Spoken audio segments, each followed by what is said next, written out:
Silav rojbaş hevamlı îro weşanekî taybet em çê dikin di derheqê dîtina narinê de bedena narînê piştî du hefteyan hate dîtin. Ev şerma li Tirkiyeyê çima piştî ew qasa demekî dirêj narîn bedena wan de bibû lêgerîna pêk hat nehate dîtin lê di dawiyê de li ser gilîd ve êdî li ser hin etrafan dibe. Bedena narînê di nava çemê nêzê gund de hat dîtin. Di navbera çem û gund de bi qasî kîlometreyek û nîv mesafe heye. Yên ku bedena narînê bire wê derê veşartin dibinê çem de veşartine kevir avêtine serê gelo kîne, apê wî ye, birayê wî ye yan jî hin derdorên ku em nas nakin yan jî texmîn nakin.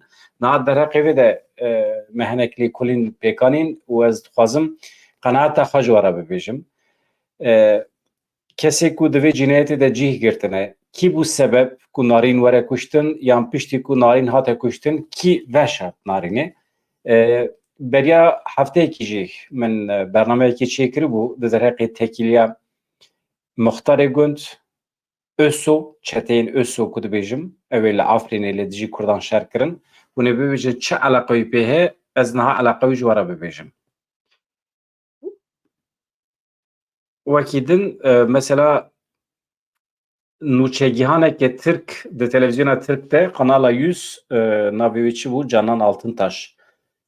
Mesela di bernameyekî de dibêje me doh me hin îşaret dîtin ku narîn ne li jiyanê hatiye kuştin. Mesela ew îşaretê ku keçik dibêje çi ne?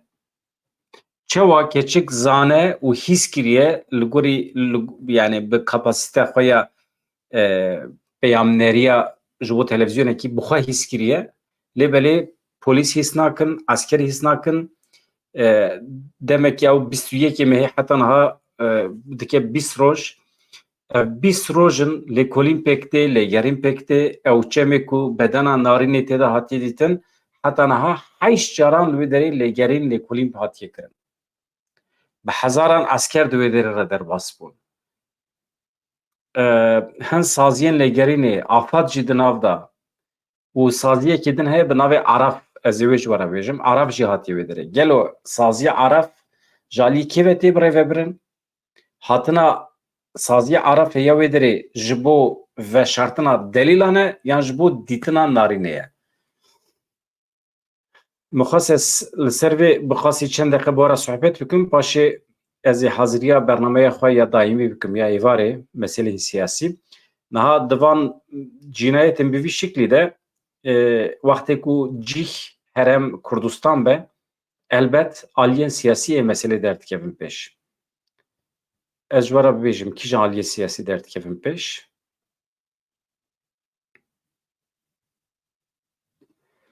Binêrin.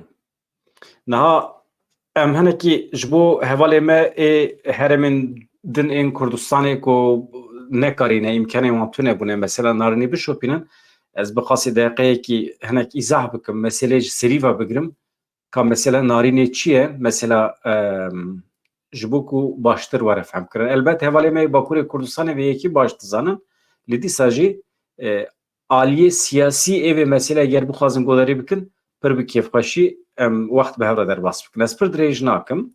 Tavçan Pinar gundekî Bağlarê ye li Amedê.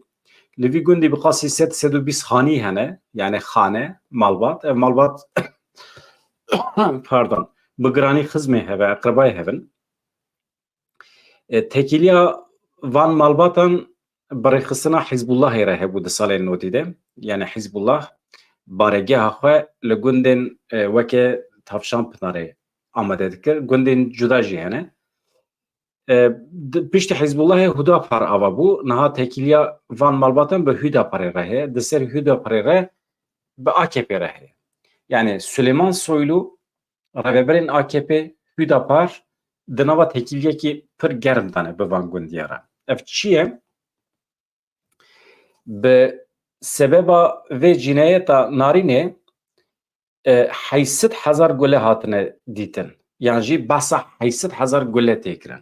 Mesela apê narînê her wiha muxtar e di eynî demê de peyamê ku jê biribû ji telefona xwe jê biribû di lêpirsînê de jê tê pirsîn te çima اقواس مساجی خوشی بریه دبیجه me basa silah kiriye derdixin welê basa 800,000 gule tê kirin wextê ku ew qas gule hebin muhaqiq çek û silahê vê jî hene ew qas çek û silah çawa peyda kiriye yani ew apê narînê ê li gund muxtar e çawa dikare bibe xwedî ew qasa çek û silah tekîliya wê rasterast bi dewletê re heye divê ew were zanîn kîjan dewlet dewleta Süleyman Soylu hûn zanin Süleyman Soylu ji xwe re weke artêşek ava kiriye di nava polîsan de çetên ISO ku li Sûriyê li Bakurê Sûriyê bi taybetî li hemberî Kurdan da şerkirin ez basa Rojavayê Kurdistanê nakim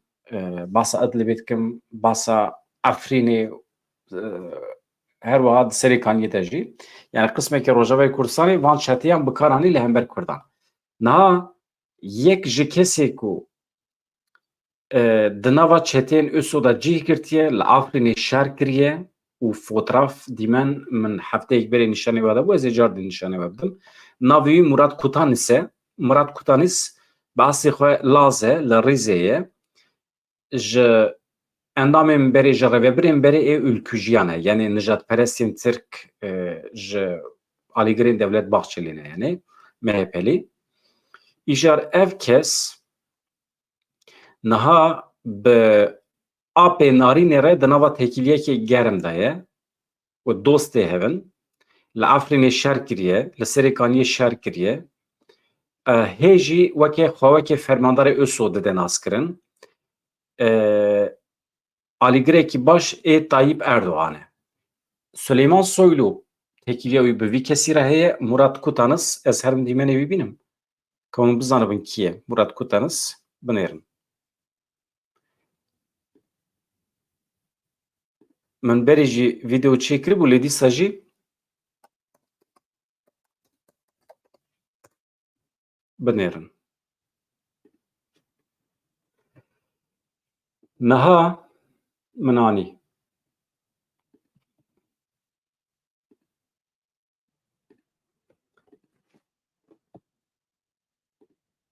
mesela ev wextê pir zehmet ne hûn li Googleê xin hûn Murat Kutanis dikare bibîne ez hinek behsa wî bikim ji we re ev kes yekê Laz e mesela ev dîmenekî wî ye binêrin li Efrînê şer kiriye ez niha tekîliya wî vî gundê çê bikim baş e em fotoğrafekî din nîşanê we bidin ev jî nîşan dide ku vana MHP'yî ne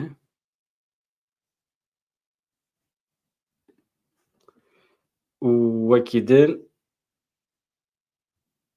mesela ev Rabiye saziyekî çêkiriye bi navê Araf binêrin vê derê de kincî Araf li xwe kiriye ez niha basa Arafê dikim ev niha rêvebirê Arafê ye Araf kî ye Araf saziyekî lêgerînê ye di nava vê saziya lêgerînê de çetên ISO têne bicih kirin çetên ISO ê ku li Sûriyê şer kirine li hember Kurdan binêrin ev dîsa dibin navê Araf da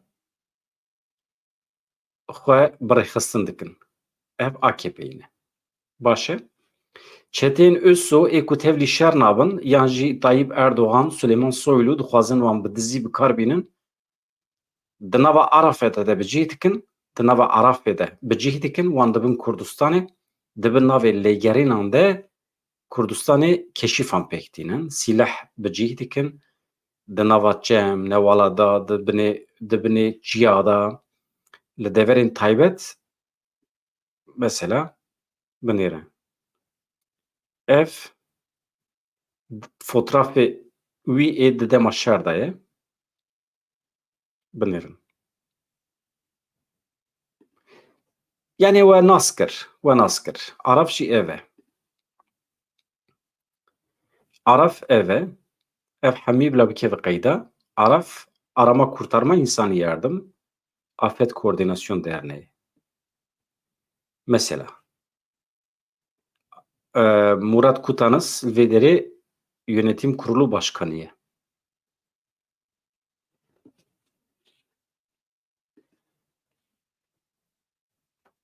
Vêga vê ez wî ew qas bidim naskirin ev bi vî şeklî bes e.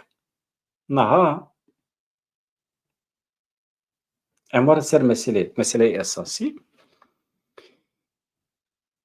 Hefteyekî piştî 21 mehê narîn wenda bû.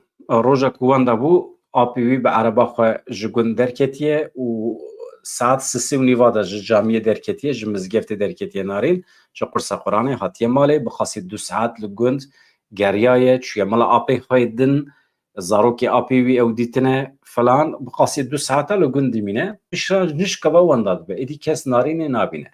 Narîn ji aliyê kîjan erebê ve hat revandin, apê wî tê gund dixe ereba xwe dibe derekî êdî li wê derê dikuje yan jî tiştê xirab tîne serê keşkê em nizanin. Lê herkes hêvî dike ku tiştekî xirab nehatibbe serê keşkê, dibe ku di encama qezayekî de jî hatibe kuştin. Lê apê wî hewldaye ceset bide wendakirin. Ji bo ceset bi awayekî profesyonel were wendakirin, ji vî kesê ku min behs kir, çeteyê Öso, Murat Kutanış jî alîkarî xwestiye. Ev Murat Kutanış jî bi tevê ekîba xwe ji Hatayê dikevin rê, tên vî gundî li ceset digerin. Ez di wê qenaetê de me ku ceset dîtine, yani ap ê ku narîn kuştiye, ceset teslîmê Arafê, Araf jî pir bawekî profesyonel çûye di çem de çal kolaye, narînê xistine hindurê torbe, di binê çem de hez heye, di nava hezê de veşartine û kevir avêtine ser û darmar lê bar kirine ji bo ku carekî din nê peyda kirin, neyê dîtin. Ji xwe nehatiye dîtin jî. Êdî vê serê sibê saet 8 da çawa çê dibe kes nizane, hîn jî nayezanîn, ya ji nava gund kesekî agahî daye hêzên ku heqeten li narînê digerin, ji ber ku di nava dewleta Tirkiyeyê de hin esker hene wezîfa xwe dikin. Merov her kesî nikare stû ji bar bike. Ama hin esker jî hene, girêdayî Süleyman Soylu û Tayyip Erdoğan'ın ew dixwazin ser meselê veşêrin. Ji hate femkirin piştî 20 roja çima narîn nehate peyda kirin. Ji ber ku bînekî pîs jê de hat. Ji ber ku ê ku cinayet pêkanîne mirovên AKP ne. Hemî ji ber vê. Îja ez niha meselê pir zêde tev li hev nekim, çünkü mesele pir tev li hev e.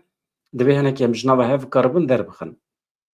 Niha pêşî herkes divê qenaetê de ferdê malbatê hayawan ji cinayetê heye. Dibe ku keçik yani narîn şahediya bûyerekî xirab kiribe. Yani çûye birayê xwe ê 18 salî li ser bûyerekî xirab dibe ku dîtibe. Birayê wî dibe ku xwestibe narînê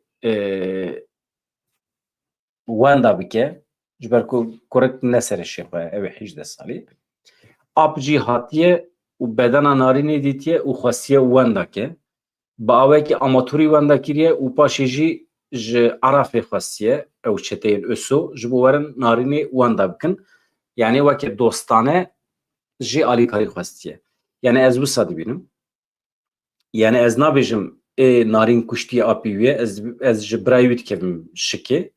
Birayê wî di nava karê xirab de ye. Hem tiştê xirab dikişîne, hem alkol bikartîne û hem jî eziyet li kûçik kiriye û narîn bûye şehed. Îja ew rêça şopa dev diran heye li ser bedena kurek. Ez dibêjim malbat jî ji bo kurê xwe muhefaza bikin, biparêzin, çavê xwe ji cinayetê re girtine. Malbat di vî aliyê de dikare sûcdar were dîtin. Çünkü pêşî li cinayetê negirtine, yani cinayet xwestine veşêrin. Yani ew dibin şirîgê sûç. Di vî aliyê de weke bi qasî ap, eger ap jî xwestibe bedena narînê veşêre, malbat jî bi qasî wan sûcbar e. Tabii hin tişmiştê din tên gotin, çiqas rast e em nizanin. Ew jî em naxwazin bikevin nava meselên bi vî şeklî, yani tekîliya ap bi diya narînê re çiqas heye, tune ye, vana tên gotin ama îcab nake mirov sebeba kuştan narini bir mesele ve gire de. Yani belki narin hem tiştan ditiye. İdiye o mesele ki dine. Ama az jibrayı bitkevim şike. Brayı ser şikhane 18 saliye. و آب جی خاصیه برارزی خواه بپارێزێ و بدنا نارنی خواستنە veşirin ama li gund ji ber ku herkes xizm û aqrabayê heve û herkes meselê ji hevû du vedişêre. Halbuki haya her kesî ji meselê heye. Êdî haya askera jî jê çêbû, haya çetên ÖSO jî jê çêbû, ev Murat Kutanız taybetî ji bo wî hatiye. Yani hemî ji civakê re derewa dikin. Ev 20 rojin, 19 rojin, 20 rojin bi armanca lêgerînê hatine herêmê lê derket holê ku hemî bi armanca tunekirina beden, bi armanca parastina malbatê, bi armanca parastina çeteyên Süleyman Soylu hatine herêmê û dixwazin cinayetê veşêrin. Îja ji ber ku cinayet wandabûna narînê pir kete rojevê, pir kete nevaraya giştî, însan hestiyariyekî pir bilind nîşandan hikmet kete zorê. Normal hikmet li bendê bû ku weke Gulîstana ku li Dêrsimê wenda bûbû, yani hikmet li bendê bû ku ev mesele hefteyekî daha dîtin nedîtin û paşê ser meselê tê girtin, rojev tê guhertin. Ji ber vê qedexeya weşanê dan ser doza narînê lê bi kêr nehat. Îjar niha tekiliya AKP binêrin. Tekiliya AKP ya malbatê Süleyman Soylu çeteyên ÖSO bana hemî bi heva derket holê. Ez nabêjim hemî bûne yek ji bo kuştina narînê. Elbet îcat nake. Lê cinayeta narînê bû sebeb ku ev tekilî derkevin holê, ev cinayeta narînê bû sebeb ku derkeve holê Süleyman Soylu, Tayyip Erdoğan artêşek alternatîv avakirine ji çeteyên ÖSO çe ku silahê xwe li gundên Kurdan vedişêrin. Li gundên Kurdan ên ku alîgirê Hüdaparê ne. Pir eşkere ye. Ev gund yeşil navî çi bû? Navê gund Tavşan Pınar. Tavşan Pınarê. Yek ji van gundan e ku artêşa alternatîv ya Süleyman Soylu û Tayyip Erdoğan û çeteyên ÖSO li wê derê têne birêxistin kirin. AP narînê muxtarê gund ji yek ji endamê vê çetê ye.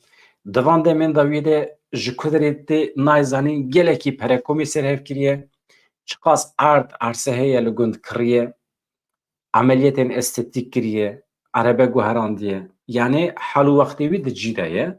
Ew qas pere ji nişkeva ji Kudrê anî û herkes di şüphê de ye. Îja malbat jî haya malbatê jî ji ber ku bi meselê heye çavê xwe ji tiştara digirin. Yani hemî di nava hev de sûcdar. Ev jî êdî ji aliyê sosyolojik ve bila ji me re bibe ders wextê ku mirov rêxistinkirin nebe, xwedî çand û kültûra xwe, xwedî urf û adetê xwe nebe, mirov wextê bikeve nava meseleyên xirab, çete, xizmeta ji dewletê re, weke qorîcî cerdevan û mirov afir û safir diçe. Dawiya wî tune ye. Ji bêexlaqiyê bigire, ji esrar erûyînê bigire, ji pere bigire, hemî çiqas tiştê qirêj heye mirov dikeve navê û heta cinayeta xuşka xwe jî mirov dikare biçe. Dawiya wî tune ye. Ji ber vê yekê dibe mirov rêxistinkerî be, alîkarî bide hevû du li gundan, pêdivî bi dewletê tune be, pêdivî bi çeteyan, bi asker û polîsan tune be û mirov bikaribe jiyana xwe li gorî hêz û quweta xwe ava bike. Yani atmosfera jiyana xwe bi xwe ava bike, jiyanekî alternatîv, jiyanek xweser. Ez vê derê eger me her tişt gotû ez kontrol kim, ez ê saet hefta de jî, heft nebe heşta de jî ez ê weşanekî zindî çê bikim. Lê li ser meseleyên siyasî. Li Rojavayê Kurdistanê, li Başûrê Kurdistanê him bu yerê nû hene, tekiliya PDK û YNK ber vê xirabiyê ve diçe. Di nava YNK de hin alozî hene. Salih Müslim daxuyaniya wî heye. û di vê naberê de min evîn Swêd daxuyaniye wê parve kir. Eger hevalê ku temaşe nekiribin ji kerema xwe re biçin nava vîdeoyê me ji rêveberên Rêveberiya Xweseriya Rojavayê Kurdistanê evîn Swêd bi qasî 18 deqe daxive. Eger hûn bikaribin wexta xwe jê re veqetînin û godar bikin ez kêfxweş dibim. Hem hevalê me ê rojnameger ku çûye pêre reportaj pêk aniye, hevpeyvîn pêk aniye, hem hurmeta ji bo keda wî û hem hurmeta ji bo evîn Swêd û hem jî ji bo amedekariya me eger hûn bikaribin godar bikin yan jî parve bikin êdî li gor kêfa xwe kêfxweş dibim. Yani Rojavayê Kurdistanê di encama kîjan zehmetiyan de hatiye ava kirin, niha rewş çi ye, sîstema perwerdeyê, sîstema çand û kültûrê ji sînemayê bigire heta fealiyetên cuda ê kültûrê, her wiha aliyê siyasî, dîplomasî Rojavayê Kurdistanê tekîliya vê herêmê bi derve ve hemî yani hûn dikarin evîn Swêd godarî bikin li ser van mijaran agahiyên zelal dide. Yani ez di vê qenaetê de me wekî hevoka dawî cinayeta narînê ji aliyê kê ve hatiye kirin meseleyekî cuda ye, dibe di encama qezayekî de be dibe ku bê pîlan hatibe kirin birayî wî wisa kiriye serê şêxanine. Bi şiklekî hatiye veşartin lêbelê vê cinayetê ez di vê qenaetê de me tekîliya çeteyên ÖSO, Süleyman Soylu, AKP û gundên Kurdistanê ên girêdayî Hüdaparê hemî derxist holê. Tekîliya wan derxist holê, fealiyetê wan yê dizî derxist holê, armanca wan, pîlan û projeyê wan derxist holê. Sibê du sibe eger li hember Tayyip Erdogan tiştek weke darbe çêbibe yan jî müdaxeleyekê çêbibe, artêş müdaxele bike, Süleyman Soylu mirovên xwe bi alîkariya çeteyên ÖSO wê van gundan bixin nava fealiyetê û li hember artêşa xwe bikar bînin yan jî serhildanekî Kurdan çêbibe sibê du sibe ew jî mümkün e. Serhildanekî nava Kurdan da çêbibe ev çeteyên Süleyman Soylu ê li van gundan bi alîkariya çeteyên ÖSO ku tên li van gundan bi cihê dibin çek û silahê wan amade ne, dikarin li hember serhildanên Kurdan şiddet bikar bînin, cinayet pêk bînin. Yani cinayeta narînê ev tişt derxistin holê. Ez di vê qenaetê de me. Yani bi Kurt û Kurtisî, Kurt û Kurmanciyên bêjin, armanca min a çêkirina vê bernamê ev bû. Me dixwast nîşanê we bidim, dixwast ji we re îspat bikim ku cinayeta narînê îspat kiriye ku amedekariyên dewleta Tirkiye heye ya ji embasa dewleta Tirkiye nekin, amedekariyên Süleyman Soylu û tayfeya AKP MHP heye li hember artêşa xwe yan jî li hember serhildanên Kurdan. Amedekariyekî ciddî heye van gundên girêdayî Hüdaparê û Hizbullahê jî weke navend ji xwe re bikartînin. Kewa tiştekî nivîsiye, eger we nenivîsîbe xatir ji we dixwazim saet 18 de dem em ê bi hev re bin. Na, ne 18 saet 8 warê. Bêheviya rojên xweş azad, bêheviya ku narînên me ji virûpê ve bijîn, keçê me ne, milletê me heyf e.